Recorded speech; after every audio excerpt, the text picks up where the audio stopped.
Donc, ça fait quelques fois... Ah, ça c'est chez vous? Oui, ça c'est chez moi, parce que quelquefois, je dis, ouais, si je pouvais avoir quelques minutes pour moi et me balader, ça allait me faire plaisir.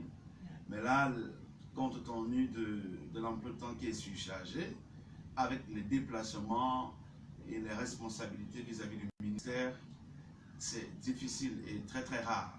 Donc ça disparaît contre ma volonté.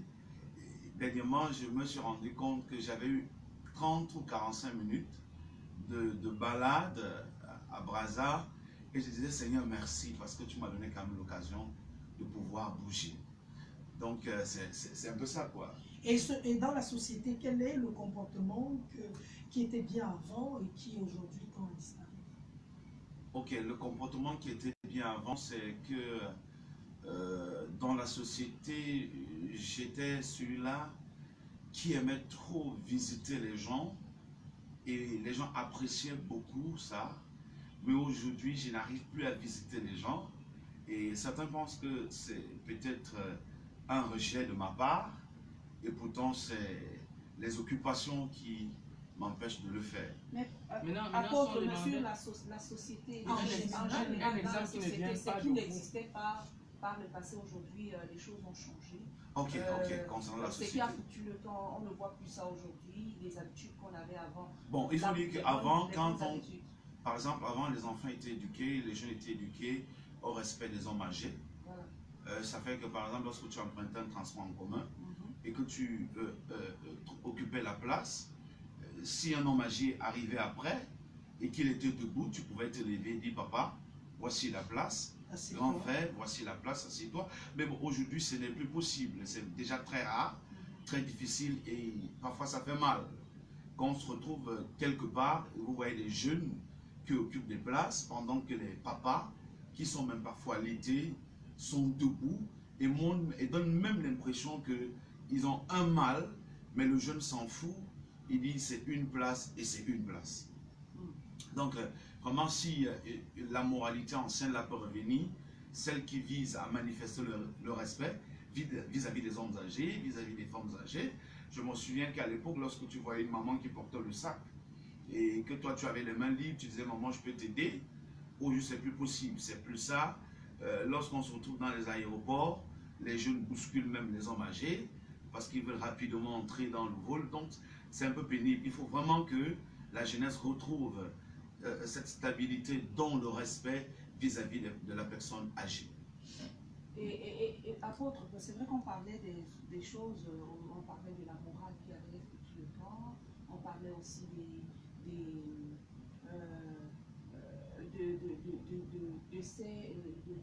ces Camerounais qui n'ont plus le patriotisme qui a disparu, qui se retrouvent du côté de l'Hexagone, ils salissent le nom du pays, ça fait que ça ne profite pas au Cameroun. Vous savez, moi j'ai toujours dit, beaucoup de personnes, lorsqu'ils n'ont rien à proposer pour la construction du pays, ils vont verser dans la criticologie. Donc la plupart de ces bien-aimés de l'Hexagone qui s'agitent, c'est parce qu'en fait l'oisivité embrigade certains de ce côté, sachant pas ce qu'ils peuvent donner au Cameroun comme meilleur, ils sont donc obligés de raconter du n'importe quoi et d'embêter un tant soit peu l'épanouissement de certaines personnes au Cameroun. Mais nous prions que ces bien-aimés retrouvent l'équilibre, la stabilité et que la solitude sorte de leurs esprits afin qu'ils comprennent que lorsqu'on est occupé, on ne prend plus le temps de s'engager dans les éléments inutiles. Lorsque quelqu'un est occupé, il n'a plus le temps à se donner pour les inutilités.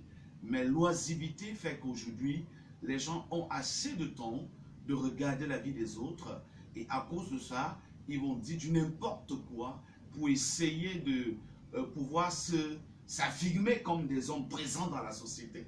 Or, en réalité, pour s'affirmer dans une société comme celle-ci, il faut s'affirmer positivement et non négativement. Mais donc, dommage. Hein, en le disant, est-ce que ce n'est pas une façon aussi de demander au gouvernement de permettre aux jeunes de s'occuper davantage, en ouvrant davantage aussi des structures qui peuvent leur permettre de faire des choses, sans toutefois penser à partir toujours? Je pense qu'il y a beaucoup de structures. Le problème avec le Cameroun, c'est que la méritocratie a foutu la porte. Maintenant, c'est le népotisme. Quand je parle de népotisme, ça veut dire que c'est par rapport à des liens de faveur, parce que tu es mon neveu, parce que nous sommes dans un réseau, parce que nous sommes dans un système. C'est pourquoi on te positionne, on te donne tant de chances. Même si c'est que tu n'as pas la faculté, tu ne mérites pas ce service, tu ne mérites pas ce poste, tu ne mérites pas ce rôle, mais à cause du népotisme, on se retrouve dans cette situation. Donc je crois qu'il est important que le Cameroun revienne dans la visualisation du respect des mérites et qu'on applique ce principe de manière à ce que quiconque a la capacité doit faire ce dont il peut faire et qu'il connaît faire à la place où il doit le faire. Donc, si nous avons cette vision du népotisme, certaines personnes peuvent occuper assez de postes pendant qu'il y a des jeunes qui ont un talent, une faculté. Voilà, donc il faut vraiment que c'est dans ce sens. Pour moi, il y a beaucoup d'infrastructures pour pouvoir embaucher beaucoup de Camerounais, mais le problème, c'est cette duplicité professionnelle qui se passe dans notre pays qui fait problème. Voilà. On revient sur le sujet du jour, à savoir poison de nuit suite aujourd'hui. Apôtre. Ok, merci Solange. La fois dernière, lorsqu'on conclusait notre programme, on avait dit que au sujet du poison de nuit, pour ceux qui ne savent pas, le poison de nuit ici renvoie à plusieurs éléments. Poison de nuit, c'est un repas, ça peut être un repas mystique, un repas maléfique qu'un initié donne à un être humain, soit dans le plan spirituel, pendant que l'être humain est endormi, soit également dans le plan physique. Parce qu'il faut dire que le poison de nuit ne se donne pas seulement dans les rêves. Il peut arriver que on consomme le poison de nuit par les repas de nuit, parce qu'on est endormi. Mais on a également constaté qu'il y a des gens qui subissent cette histoire de poison de nuit en passant par les repas de jour. Parce que déjà, lorsqu'un repas est envoûté par une femme qui veut séduire un homme, plus tard, ça devient un poison dans le corps de cette personne. Lorsqu'un homme veut envoûter une femme en utilisant ses poudres mystiques, plus tard, ça devient du poison dans le corps de ce dernier ou bien de cette femme. Donc, ça peut également passer par le monde des rêves, ça peut aussi passer par le monde physique, puisqu'aujourd'hui, nous avons même ce qu'on appelle le poison satanique par AVC.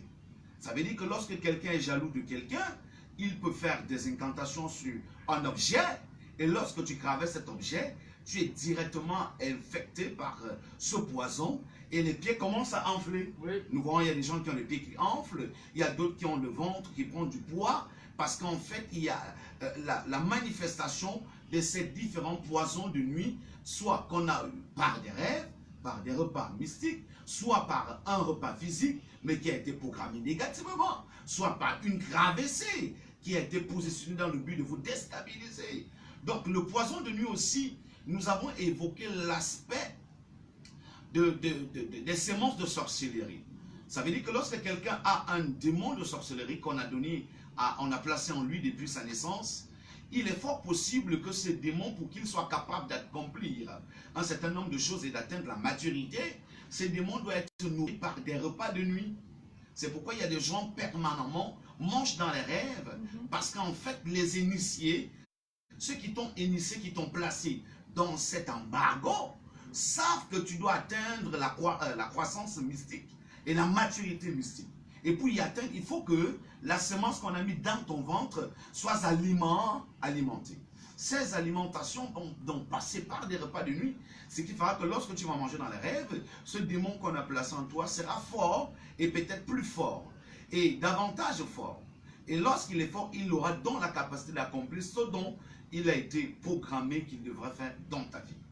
Et dans la même lancée, nous avons dit que quand ça arrive à ce stade, même si vous êtes dans quel pays, la distance ne fera pas problème. Pourquoi? Parce que vous avez une sémence en vous qui doit être nourrie pour atteindre une certaine maturité afin d'accomplir une mission négative. On va donc pouvoir t'envoyer ton repas. Donc tu peux être au Nigeria, au Bénin, au Gabon, en Côte d'Ivoire, à Paris, aux États-Unis. Et chaque nuit, tu as ton plat de bongo tchobi mystique. Parce qu'en fait, tu dois manger pour alimenter la sémence négative qui est en toi. Et ce jour, la semaine dernière, nous avons dit que ce que vous voyez dans les rêves, en réalité, c'est la chair humaine quand c'est la nourriture. Et quand c'est le liquide, c'est le sang humain. Ça veut dire qu'on tue, la victime qu'on tue dans le monde des ténèbres, on retire son sang et on partage à tous les adeptes du réseau. On prend également sa chair en partage. Mais cette chair te sera servie en fonction de ce que tu aimes en manger. Si tu aimes beaucoup le porc Calvino, le morceau de ce poison mystique, de ce poison satanique, viendra en forme de porc. Voilà. Et là, tu auras plus d'appétit et tu vas manger avec un empressement. Voilà. Si vous aimez le poisson, vous aimez le poulet, vous aimez les légumes, ça viendra dans cette forme. Donc ne pensez pas que parce que vous mangez le poisson, c'est réellement le poisson dans le plan spirituel. C'est des figures emblématiques dans le monde mystique. Parce qu'ils savent que s'ils viennent avec la chair humaine, matériellement parlant dans les rêves, vous n'allez pas pouvoir manger si vous êtes inconscient encore dans le monde mystique, dans le monde spirituel. Alors ils vont donc transformer ça. Or, lorsque ça devient déjà des professionnels, ils n'ont plus le temps de transformer parce qu'on sait qu'il connaît exactement ce qu'il mange et il est d'accord de manger parce que lui-même en offre de temps en temps à son tour. Il offre des sacrifices qu'on partage dans le réseau et les gens mangent. Donc le poison satanique est très dangereux.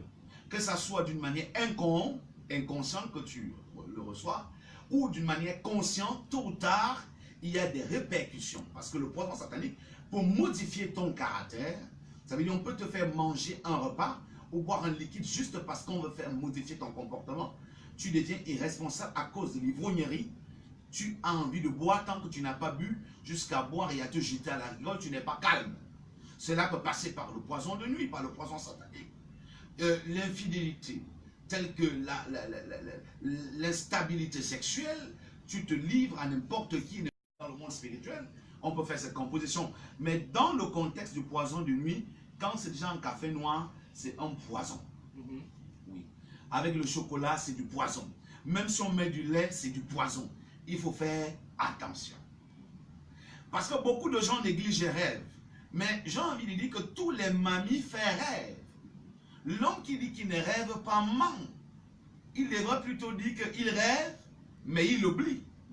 Voilà. Parce que beaucoup de personnes rêvent et oublient et pensent qu'ils ne rêvent pas. Non, tous les mammifères rêvent. Et quand on rêve et on oublie, est-ce que ça c'est dangereux? C'est très dangereux.